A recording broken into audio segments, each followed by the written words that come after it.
കൃപ നിറഞ്ഞ മറിയമേ, നിനക്ക് സമാധാനം. നമ്മുടെ കർത്താവ് നിന്നോടുകൂടെ സ്ത്രീകളിൽ നീ വാഴ്ത്തപ്പെട്ടവളാവുന്നു. നിങ്ങളിവിടെ പ്രാർത്ഥിച്ചുകൊണ്ടിരുന്ന പണിക്ക് വിളിച്ച വായി പുല്ല് മുതൽ പ്ലാവ് എല്ലാം വെട്ടി നശിപ്പിച്ചു.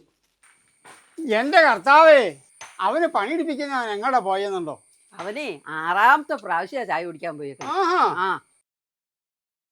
ഇത് രാവിലെ തന്നെ പണിയാണല്ലോ. എന്താ പരിപാടി? അതൊക്കെ പിന്നെ പറയാം. ആദ്യം ഇവനോട് ഈ മടല് പുറത്തുകൊണ്ട് ഇടാൻ പറ. എനിക്ക് അറിയാവുന്ന ഹിന്ദിയിൽ ഞാൻ പറഞ്ഞു നോക്കാം. വലിയ പ്രതീക്ഷയൊന്നും വേണ്ട. ദേക്കോ സേട്ടാ സെൻസസ് എടുക്കാൻ വന്നതാട്ടോ. ഇവിടെ എത്ര പേരുണ്ട്?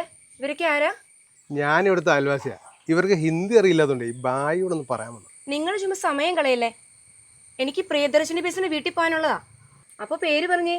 എൻ്റെ പേര് തങ്കച്ചൻ, ഭാര്യയുടെ പേര് പെണ്ണമ്മ. മക്കൾ രണ്ടുപേരും പുറത്താണ്. അവർ പെരുന്നാളിനും എത്തും. എന്നാ ഈ കോലഞ്ചേരി പള്ളി പെരുന്നാള്? പെരുന്നാൾ ഈ ജൂലൈ 11 12. അപ്പോൾ ചെക്കൻ പറഞ്ഞ കേട്ടില്ലേ? ജൂലൈ 11 12 കോലഞ്ചേരിപ്പള്ളി പെരുന്നാൾ. അത് കൂടാൻ വരണം കേട്ടോ. അയ്യോ, എൻ്റെ ബസ് ഇപ്പോൾ വരും, ഞാൻ പോവാ. അറിഞ്ഞു വരണം, ജൈവനാട്ടോ.